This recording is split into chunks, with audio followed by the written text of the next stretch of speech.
Bismillahirrahmanirrahim. Assalamualaikum warahmatullahi wabarakatuh. Alhamdulillahirabbil alamin. Allahumma shalli ala Muhammad wa ala ali Muhammad.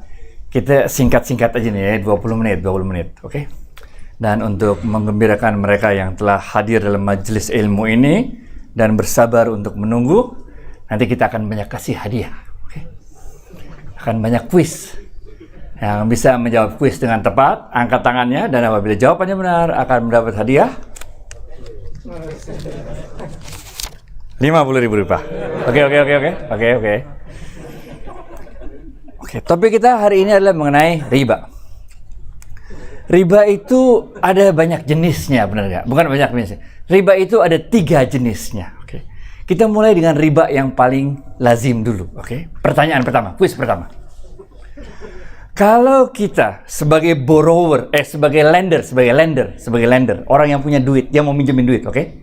Apabila posisi kita sebagai lender, kita meminjamkan uang 50.000, oke, sebagai lender, lalu kita minta agar borrower mengembalikan kita ke 5 jadi 100.000, apakah hal ini disebut sebagai riba? Gocap buat ente. Estafet Pak. Bagaimana Bang? Dia paling duluan nunjuk tangan. Gocap.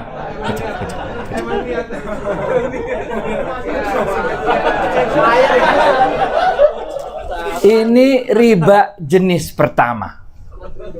Riba jenis pertama yang muncul dari kegiatan pinjam meminjam uang.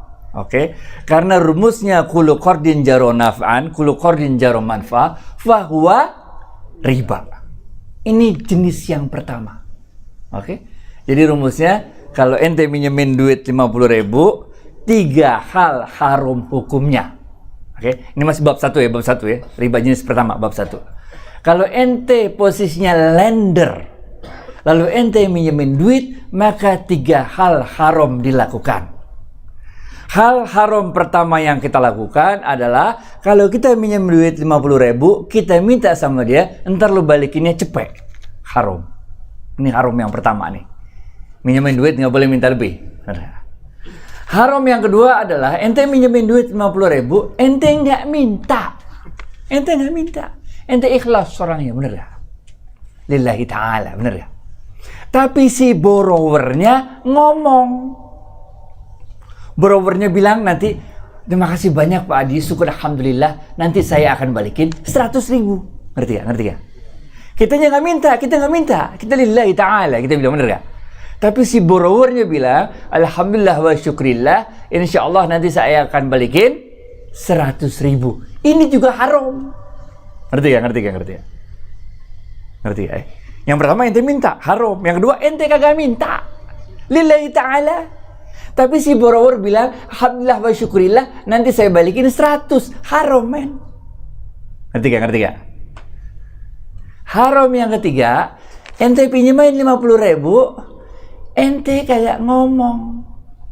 Yang si borrowernya juga kagak njanjiin, sama-sama diem. Diem. Tapi ente pakai bahasa tubuh. Haram juga, men. Ngerti gak? Paham ya? Ini bab 1, riba jenis pertama, riba yang muncul dari pinjam meminjam uang.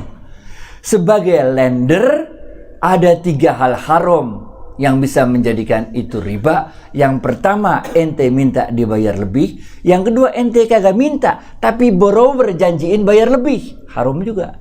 Yang ketiga, dua-duanya kagak ngomong, diem-dieman, tapi kita pakai bahasa tubuh. Haram juga. Ngerti? Kalau posisi ente sebagai lender. Tapi kalau posisi ente sebagai borrower, orang yang dipinjemin duit, kalau tadi yang 3 haram sebagai apa? Lender. Kalau sekarang posisi ente sebagai borrower, orang yang dipinjam duitnya, maka dalil yang berlaku berbeda. Ada yang ingat tadi dalil pertama? Sebagai lender?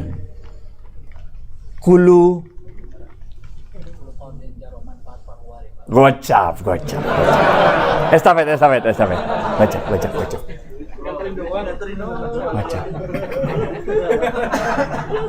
Paham nggak? Tapi kalau sebagai borrower, dalilnya beda, men. Sebagai borrower, dalilnya bukan qulu qardin jaru manfa'ah, bukan qulu qardin jaru naf'an, fahuwa riba. Tapi sebagai borrower, dalilnya bunyinya khairukum ahsanukum qada'a. Ada yang tahu artinya? 100.000 rupiah.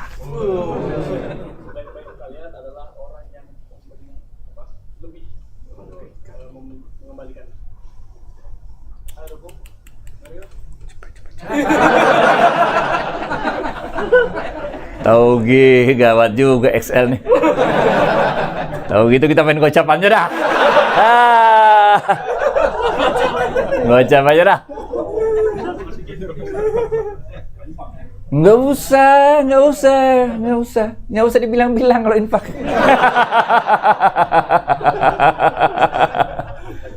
Khairukum ahsanukum qada'a. Yang paling baik di antara kalian adalah yang kalau ngelunasin utang ngelebihin. Sunnah hukumnya. Kalau ente sebagai lender hukumnya haram 3 biji, benar gak? Kalau sebagai borrower itu hukumnya sunnah bayar lebih, men. Ente lagi susah ditolongin. Pas ente ada ke lapangan, lunasin bayar lebih. Ngerti gak? Nyambung gak? Bingung ya? Masa bingung, kumaha tuh Kalau lender 3 hal haram. Minta nggak boleh, dijanjin nggak boleh, pakai bahasa syarat nggak boleh. Tapi sebagai borrower, maka sunnah hukumnya bayar lebih kalau ngelunasin. Ngerti gak? Jadi kalau ente minjemin duit orang, nih 50.000 gue pinjemin gitu kan? Si borrowernya mau ngomong, baik pak nanti ya. Kalau ngomong haram. Nah, ngerti gak? Nggak boleh ngomong, begitu ngomong haram. Nggak boleh ngomong, diem aja, bener gak? Dalam hati aja lo ngomong dah, ntar pas ngelunasin baru lebihin. Ngerti gak? Paham gak? Masih bingung gak? Mulai paham ya? Ente jarang ngutang kali ya? Kalau gini boleh gak nih? Gocap nih kalau nih. Kita main gocap aja dah, jangan capek dah. Ente tahu aja lagi. Google tadi bagaimana nih? Ini berarti itu bukti bahwa XL 4G-nya keren. Karena cepet banget Google. Kalau gini boleh gak? Kita minjemin duit nih 50.000. Ini 50.000 saya pinjemin.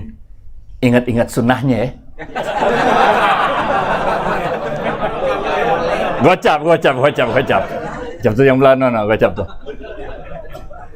Ini batiknya beda-beda ya. Ada geng biru, ada geng itu ya. Beda-beda ya. Nggak boleh, bener gak? Nggak boleh, jadi nggak boleh. Ingat-ingat sunnahnya. Rasulullah SAW pernah bersabda, balighul anni walau ayah. Mohon maaf ini, saya ingin menyampaikan hadis Rasulullah SAW, bener gak? Nggak boleh, men. Lain kali aja cari hadis yang lain dah, jangan yang itu, bener gak? Jadi ente jangan pakai alasan balighul anni wal wahayah gitu.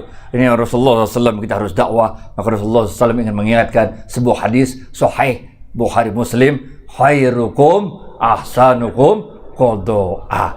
Jangan lupa antara kalau lunasin lebih. Nggak boleh, men. Hadis yang lain aja dah, bener gak? Kalau mau hadis itu yang lain kali aja ngomongnya, bener gak? Ngerti gak?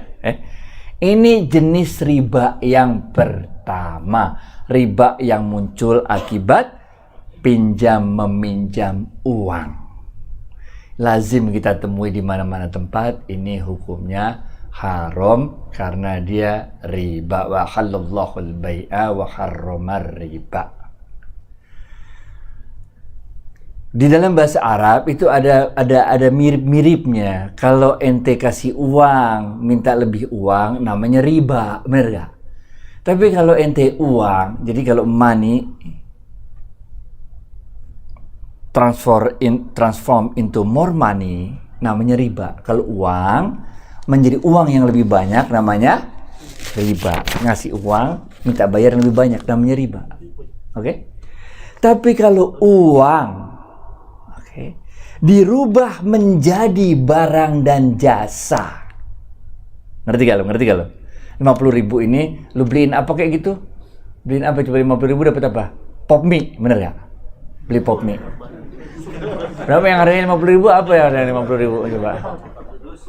Martabak, oke. 50.000. Ente beliin martabak.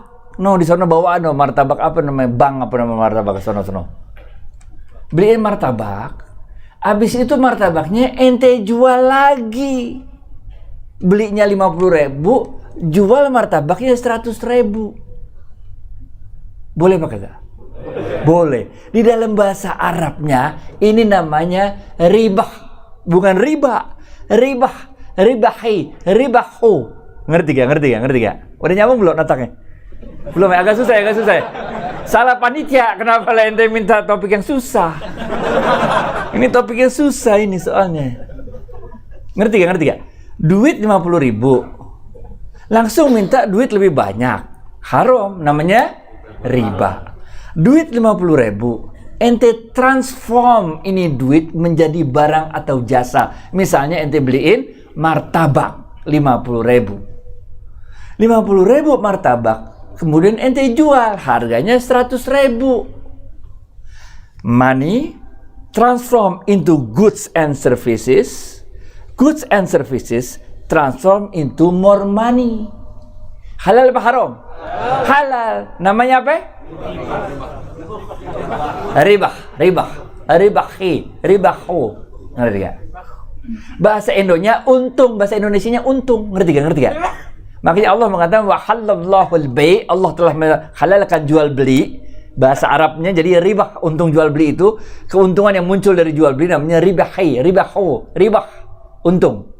Wa halallahu al-bai' wa harrama riba, dan Allah telah mengharamkan riba. Ngerti gak? Mulai ngerti gak? Agak susah ya? Mulai ngerti ya? Paham ya? Oke, mantep. Sekarang kita masuk pada riba jenis yang kedua. Jenis yang pertama, jelas, ini riba yang muncul dari pinjam meminjam uang. Pinjam meminjam uang ini nggak simple, dia ada bedanya, posisinya tergantung. Lender apa? Borrower. Kalau lender 3 hal haram. Ada yang tahu apa yang haram 3 hal sebagai lender? Iya, apa coba? Meminta lebih, menjanjikan akan membayar lebih. Siapa yang menjanjikan? Si peminjam. Jadi ngomongnya agak komplit coba. Yang pertama adalah siapa yang minta lebih? meminta lebih si pemberi pinjaman. Pemberi pinjaman minta lebih, haram. Yang kedua, yang diberi pinjaman akan menjanjikan lebih, haram. Yang ketiga, tanpa ada komunikasi verbal. tapi pakai bahasa isyarat. WhatsApp. Ongkos tukang pos. Paham ya? Jadi dia asimetrik sifatnya. Di dalam Islam yang nggak boleh itu adalah riba. Riba itu adalah money for more money. Tapi kalau money transform into goods, then goods transform into more money, namanya riba. Ribahu, untung. Bener gak? Apakah semuanya kayak begini halal?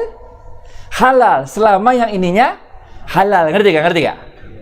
Tapi kalau ininya haram menjadi haram. Bener gak? Tapi haramnya bukan haram riba, tapi haramnya gara-gara ininya haram. Bener gak? Ente beli bakso babi, bener gak? 50.000, ente jual bakso babi 100.000. Halal apa haram? Haram. Ngerti gak? Paham gak? Ngerti ya? Okay. Inilah kemudian yang menjadi tafsir dari ayat yang bunyinya wa ahallallahu al-bai' wa harramar riba. Ada yang tahu ayat itu surat apa, ayat keberapa? 4G, Google. Wa ahallallahu al-bai' wa harramar riba. Sungguh Allah telah menghalalkan jual beli dan mengharamkan riba. Gocap. Nah, ente ngapain manggil gua lagi suruh ceramah begini kalau udah tahu semua, bener gak? Nah, ngapain lagi udah pada ngerti semua, pakai manggil-manggil gua, bener gak? Paham ya?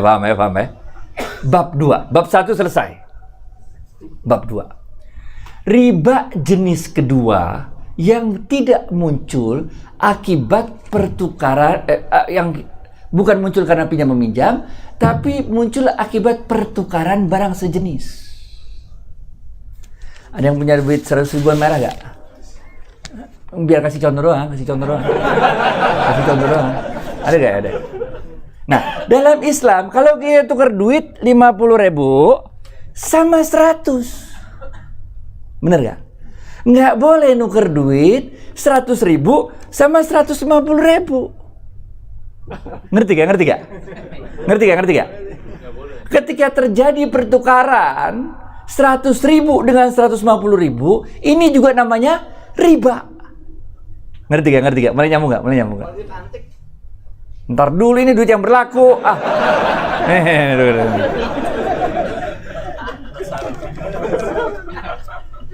Duit antik namanya bukan duit.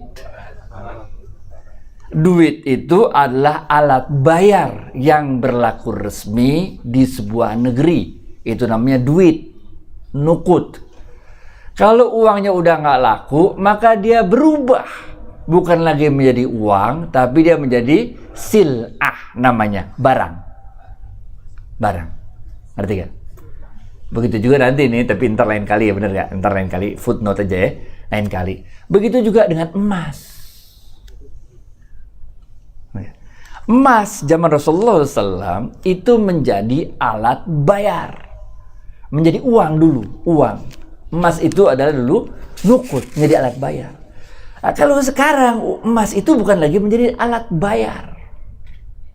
Sehingga posisinya berubah, bukan lagi menjadi uang, tapi menjadi sil'ah namanya. Menjadi barang berbentuk emas. Ngerti gak? Agak sulit ya? Agak bingung ya? Tenang, oke. Jadi kita masuk bab 2. Bab 2 ini bercerita tentang riba yang muncul akibat pertukaran barang sejenis. Dalam Islam, ini emang di sini AC-nya mati ya kalau musola ya? Apa gimana? Nyala ya? Emang ini ya.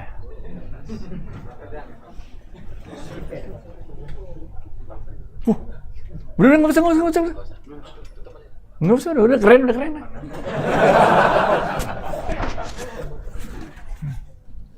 Oh, karena dekat jendela ya. Sampai mana tadi kita itu? Kalau ada pertukaran barang sejenis, maka dia harus memenuhi 3 kriteria. Ini ilmunya ini. Ini dahsyatnya Islam ini 1500 tahun yang lalu ini. Udah keren kayak begini.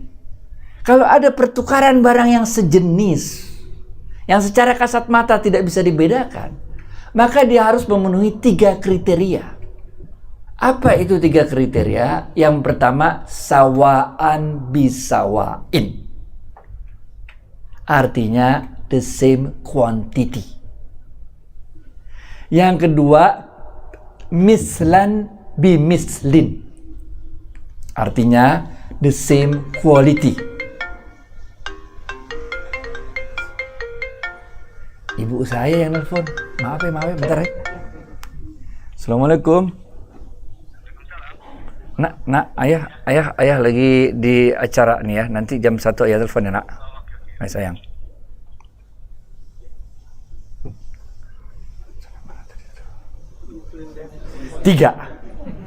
Ada 3. Kalau terjadi pertukaran barang sejenis, 3 hal harus terpenuhi.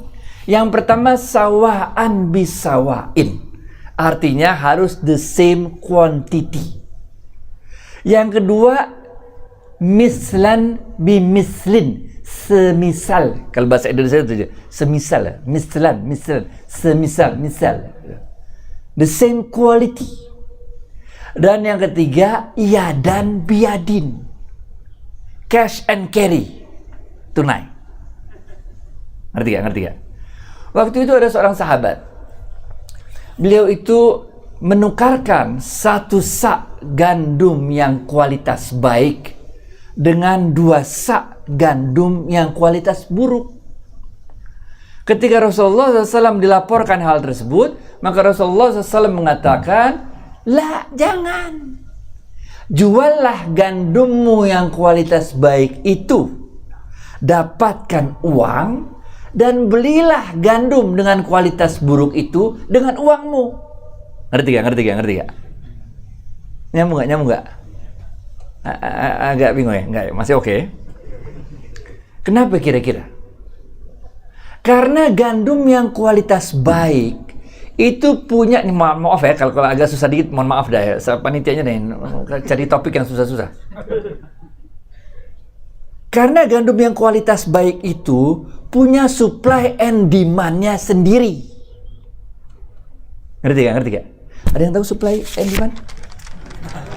Supply and demand? Kebutuhan dan penyediaan. Oke lah. Terjemahannya gitu sekarang ya? Zaman dulu saya mah permintaan dan penawaran, tapi oke.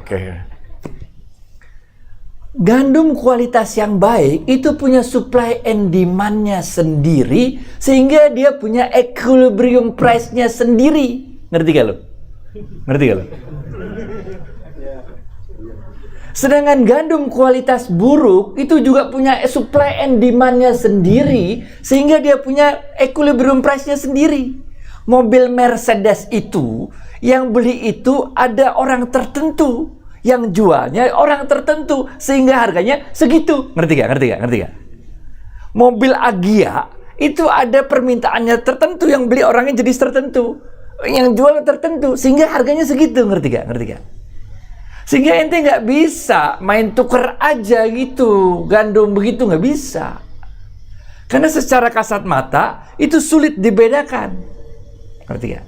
Untuk yang sejenis ya. Tapi kalau tukar mobil, tukar tambah mobil boleh. Ngerti gak? Tukar tambah mobil boleh. Tukar tambah handphone boleh. Tapi tukar barang, tukar tambah emas dengan emas kagak boleh. Tukar tambah gandum dengan gandum enggak boleh. Tukar tambah beras dengan beras enggak boleh. Tukar tambah garam dengan garam enggak boleh. Ngerti gak?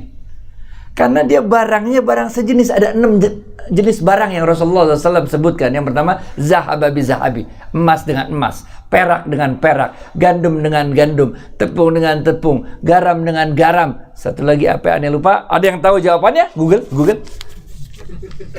6 barang ribawi. Coba bagaimana ini? 6 barang ribawi.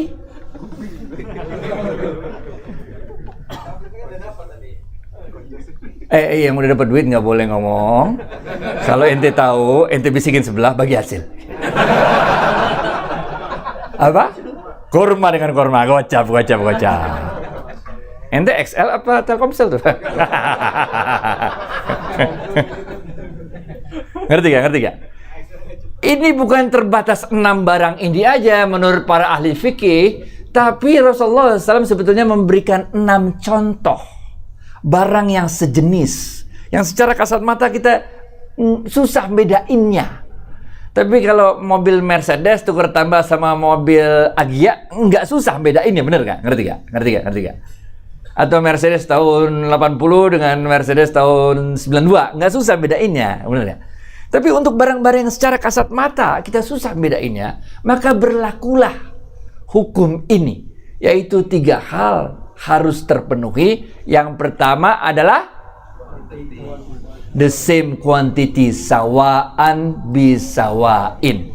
Yang kedua, the same quality, mislan bimislin, yang semisal. Yang ketiga, yadan biyadin, cash and carry. Oleh karena itu, dulu itu kita sering temuin di sepanjang jalan Pondok Indah, di Lebak Bulus, di mana-mana terminal. Menjelang Lebaran, orang nukerin duit receh. Benar ya? 1 juta uang receh dijual. Orang suruh beli 1 juta, tapi isinya cuma 900.000. Ini termasuk riba. Ngerti gak? Dulu waktu saya masih sekolah di Bulungan, Saya jalan kaki ke Blok M, rumah saya di sini di Menteng, bener nggak? Naik mobil, naik bis dulu namanya PPD nomor 14, bener nggak? Masih ingat tuh. Itu sering juga orang di terminal yang nukerin uang receh, uang koin untuk kembalian naik bis, ngerti nggak? Itu gitu juga ilmunya, 10.000 ditukar sama 9.000. Ini riba. Riba jenis yang kedua bukan karena pinjam meminjam uang, tapi karena pertukaran barang yang sejenis yang tidak memenuhi 3 kriteria tadi, yaitu sawaan bisawain, mislan bimislin, yadan biyadin. Ngerti gak? Itu sebabnya bagaimana cara berantasnya? Berantasnya kita nggak usah demo, nggak usah marah-marah, bener gak? Nggak usah ngomelin si kondektur bis, nggak usah nanggepin orang yang jualin uang receh di pinggir jalan Pondok Indah, di Lebak Bulus, nggak usah. Caranya ngomong sama BI. Kita bilang, Bank Indonesia, menurut undang-undang Anda punya tugas. Tugasnya apa? Tugasnya salah satunya adalah mendistribusikan, menjamin sistem pembayaran, distribusin uang. Jadi tiap ada acara kayak lebaran gitu, itu Bank Indonesia harus siapin uang receh. Nah, Bank Indonesia kan dia bisa nyuruh bank-bank yang lain, bener gak? Dia tinggal nunjuk-nunjuk kayak bank mandiri kayak bank apa gitu, bener gak? Sehingga akhirnya kita lihat di tahun-tahun terakhir ini di banyak tempat walaupun belum hilang sama sekali, tapi telah berkurang dengan signifikan karena Bank Indonesia mendorong bank-bank tersebut untuk melakukan penukaran uang kecil. Yang buat bank-bank tersebut nggak ada untungnya itu. Untungnya apa? 100 ditukar 100, capek mah iya, bener gak? Diomelin mah iya, segala macam. Tapi nggak apa-apa, part of your job lah, bener gak? Part of your job lah. Undang-undang mengatakan demikian, lu kerjain lah, jangan cuma mau enaknya doang, bener gak? Kira-kira gitu, bener gak? Ini bab 2. Oke, 10 menit lagi nih. 10 menit, oke? Sebelum masuk itu, kalau rupiah ditukar sama dolar, jadi dibilang, Pak Adi, Rasulullah SAW mengatakan tidak boleh barang itu ditukar, harus sama. Saya punya ini uang 10.000, saya mau tukar sama Pak Adi $10.000.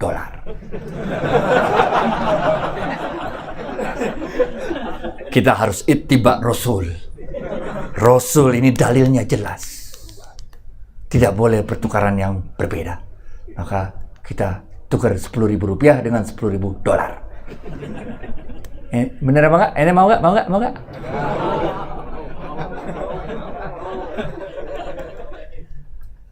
Kita jangan mau dibego-begoin sama orang kayak begini, jangan mau dah. Bener. Keliru.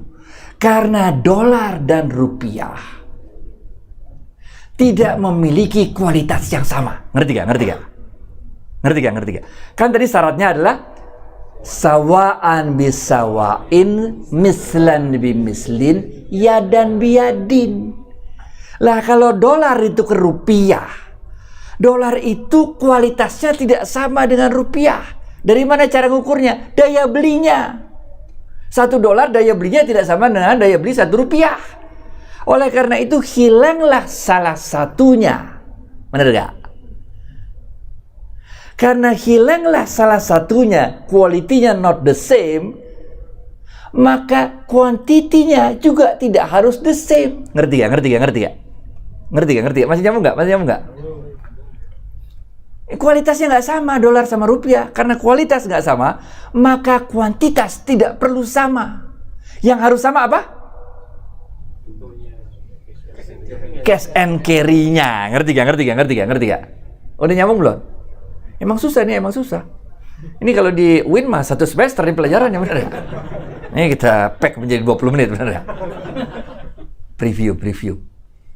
Jadi kalau ente tukar uang antara dolar dan rupiah, dia harus dilakukan cash and carry. Ini dolarku, mana rupiahmu, gitu. Bahkan waktu itu Umar bin Khattab mengatakan, waktu terjadi pertukaran, orang yang mau masuk rumah, jangan kemana-mana, ke rumah sini, jangan ninggalin gue. Rasulullah SAW melarang kita untuk berpisah. Sampai kayak begituan tuh. Jadi nggak boleh kita kasih dolarnya sekarang, rupiahnya belakangan. Rupiahnya sekarang, dolarnya belakangan, nggak boleh. Oke? Paham nggak? Dalam perkembangan zaman, ini sekalian yang susah dikit ya. Dalam perkembangan zaman, bisa jadi kita tukar uangnya, rupiahnya ada di Jakarta, dolarnya ada di Amerika.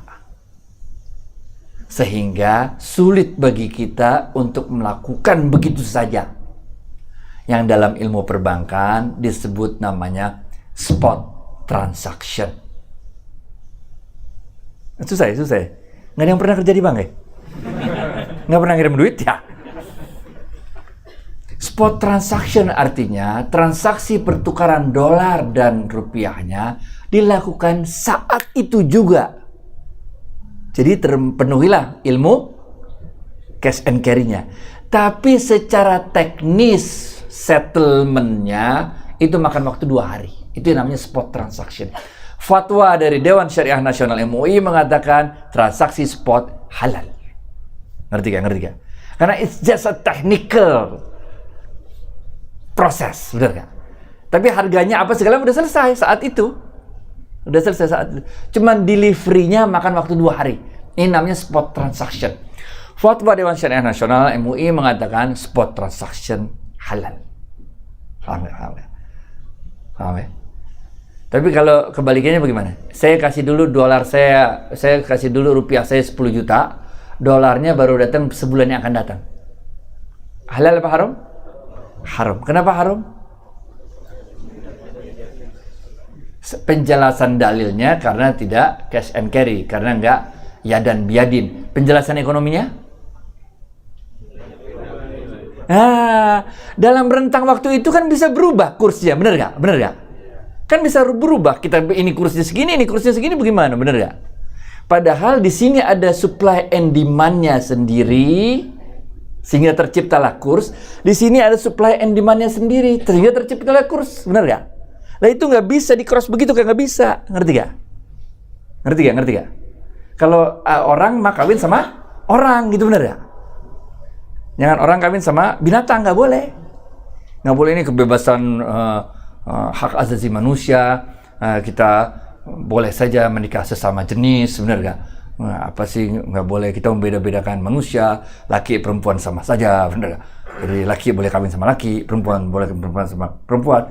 Kalau itu kita terusin cara mikirnya, maka bentar lagi jangan larang saya kalau kawin sama kuda, benar gak? Repot kalau gitu cara mikirnya. 6 menit lagi. Bab 2 selesai ya. Bab 2 selesai. Yaitu riba yang muncul akibat pertukaran barang sejenis. Rinciannya panjang. Bab 3 terakhir 6 menit nih selesai nih. Bab 3 adalah riba yang muncul akibat perpanjangan waktu yang diberikan. Contoh, di zaman Rasulullah SAW dulu, orang Arab jahiliyah itu dia kerjaannya jualan. Dalam hadis ini contohnya jualan onta. Kalau pedagang jualan, biar kata dia nggak punya barangnya, dia bilang ada, bener gak? Bener gak? Ente juga gitu, bener gak? Biar kata belum siap juga, dapur ente iklanin aja dulu, bener gak? Yang penting orang ini loh, bahwa ente belum siap, nanti kita bilang sabar ya Pak, gitu lagi, haha, gitu, bener gak? Iya. Karena inventory cost, biaya untuk miara onta supaya dijual itu mahal. Sehingga para pedagang Arab jahiliyah dulu, dia nggak mau miara onta, dia mau jualan onta. Ngerti gak? Sehingga kalau ada orang datang mau beli onta, saya mau beli onta nih, yang 1 tahun punya gak? Ada, gitu. Walaupun nggak ada barangnya, bener gak? Sama ente kalau jalan-jalan sini nih, ITC Fatmawati nih, ITC apa namanya nih? Ambasador nih, ente beli handphone dah, sono bener gak? Tokonya kecil-kecil, men. Ente sebut handphone apa juga ada, kata dia. Apa aja handphone apa yang ente sebut, ada. Cocok harga, saya ambil ke toko, saya ambil ke gudang. Dia nggak ngambil ke gudang, men. Dia ngambil ke toko lain. Ngerti gak? Jadi instead of, daripada dia punya gudang yang harus dia sewa, dia punya inventory stock yang harus dia piara, mendingan inventory stocknya dia taruh sesama toko, gitu aja, bener gak? Ntar giliran gua ini gua jual gitu, ngerti gak? Sama orang Arab jahiliyah juga gitu. Ontak 1 tahun ada gak? Ada, gitu. Cocok harga gue ambil dari kandang gitu. Udah. Dia nggak ambil dari kandang, dia pinjam dari tukang ontak lain. Ngerti gak? Pinjam dari tukang ontak lain. Dijualnya tuh ontak. Ini minjem bukan minjem buat pinjam dinaik-naikin, bukan. Minjem buat dijual. Sama kayak di Ambasador. Yang dia bilang pinjem itu bukan pinjem. Itu mah pinjem untuk dijual barangnya, ngerti gak? Ngerti gak? Sama orang Arab jahiliyah gitu juga. Dia pinjam ontak umur 1 tahun, dia jual. Ntar 4 bulan lagi atau 3 bulan lagi balikin ya katanya. Oke. Ketika 3 bulan lagi jatuh tempo, maka pedagang yang tadi minjem ontak akan bawa ontak yang umur 1 tahun. Karena tadi minjemnya 1 tahun, bener gak? Ontak sama kayak sapi, kalau umurnya tambah, harganya mahal, ngerti gak? Jadi pas jatuh tempo 3 bulan, dia bawa ada 1 ontak, mau balikin. Tapi si pedagang yang tadi dia pinjam ontaknya nggak mau terima. Karena belum ada pembelinya, ngerti gak? Nyambung gak? Kalau dia terima repot, suruh ngasih makan, suruh mandiin, ngasih minum, repot bener gak? Udah gue tolongin lu, ngerepotin gue, bener gak? Jangan sekarang ngerepotin gue aja. Udah, 3 bulan lagi dah. Nah, tadi mesti jatuh tempo berapa mestinya? 3 bulan aja ya, biar gampang otaknya. Mau 3 apa mau 4 yang jelas aja nih? 3 ya. Misalnya tadi dia janji pinjam ontaknya 3 bulan, bener gak? Begitu jatuh tempo 3 bulan, karena belum ada pembelinya, maka dia katakan, jangan sekarang balikin ontaknya dah. Balikin 3 bulan yang akan datang dah. Jadi 6 bulan kan? Ya, ngerti gak? Jangan sekarang dah, baliknya 3 bulan lagi aja dah. Bener gak? Sembari dia nyari calon pembeli, ngerti gak? Tapi lu balikinnya sama ontak yang umur 2 tahun deh. Ngerti gak? Tadi pinjamnya berapa umurnya? 1 tahun. Begitu dia mau balikin 3 bulan, dia bilang jangan sekarang. Ntar gua kasih tempo dah, 3 bulan lagi aja dah. Tapi lu balikinnya pakai ontak umur 2 tahun. Ngerti gak? Inilah riba jenis ketiga. Yaitu riba yang muncul akibat perpanjangan waktu yang diberikan. Paham gak? Kalau dalam kehidupan modern saat ini, contohnya kartu kredit. Kalau ente pakai kartu kredit, billingnya datang, ente belanja 1 juta, billing datang 1 juta, ente bayar lunas 1 juta, ada bunganya apa kagak? Nggak ada bunganya. Ngerti gak? Ibaratnya tuh ontak dibalikin umur 3 bulan, pas 3 bulan, ngerti gak? Tapi kalau ente nggak bayar penuh, ente cuma bayar minimum payment 10%, ditagih 1 juta, ente cuma bayar 100.000, maka yang 900.000 itu oleh bank akan dikenakan bunga 3,6% per bulan. Itu riba. Ngerti gak? Paham gak? Jadi bukan kartu kreditnya yang haram. Ngerti gak? Tapi the way you pay it, gitu loh. Kalau ente selalu bayar tepat, maka nggak muncul riba. Ngerti gak? Tapi kalau ente nggak bayar tepat, ente cuma bayar minimum payment atau berapalah, tapi nggak full amount ente bayarnya, nggak penuh ente lunasinnya, maka sisa yang tidak dibayar, yang belum terbayar penuh, itulah oleh bank akan dihitung bunganya. 3,6% per bulan, itulah riba. Mulai ngerti gak? Ngerti ya? Nah, inilah 3 jenis riba yang pada 20 menit tadi telah kita bahas. Yang pertama adalah riba yang muncul dari pinjam meminjam. Yang kedua adalah riba yang muncul dari pertukaran barang sejenis. Bahasa Arabnya riba fadl, kalau mau pakai bahasa Arabnya, bener ya? Berisap riba yang pertama riba nasi'ah, riba kedua namanya riba fadl, dan riba ketiga adalah riba yang muncul akibat perpanjangan waktu yang diberikan ketika telah jatuh tempo, yang sering disebut sebagai riba jahiliyah. Karena riba ini sering digunakan dulu oleh orang-orang Arab jahiliyah dalam berjualan unta. 3 jenis riba inilah mudah-mudahan secara perlahan-lahan bisa kita tinggalkan seluruhnya dari kehidupan kita semampu kita. Kita upayakan kalau pakai kartu kredit bayar penuh. Kita upayakan. Oke? Bagi mereka yang masih punya uang tabungan di bank konvensional, kita upayakan perlahan-lahan ente pindahin ke bank syariah. Bener gak? Kalau udah di bank syariah, ente udah kagak usah nanya lagi ini beneran syariah apa kagak, nggak usah. Udah syariah aja gitu, udah. Bahwa ada kurangnya apa segala macam, human, bener gak sih? Ente nggak usah nanya ini bank syariah udah bener-bener syariah, nggak usah nanya gitu. Itu sama juga dengan pertanyaan apakah kita udah bener-bener Islam? Siapa di sini yang udah bener-bener Islam? Coba pengen tahu. Nggak ada, men. Kullu bani Adam khata'. Seluruh anak cucu Adam itu pendosa, dan sebaik-baik pendosa ada yang paling cepat tobatnya. Emang syariah sih ada aja salahnya sana sini ya, namanya orang, bener gak? Emang kita kalau udah jadi orang Islam ente gak pernah salah, yang bener aja, bener gak? Ente buat dosa juga kan? Buat dosa kan? Buatlah kita juga nih, kelihatan banget muka gue banyak dosanya, bener gak? Bohong, pokoknya kalau ada orang yang bilang dia gak pernah buat dosa, please deh, cari bohong yang lain aja, kita bilang, bener gak?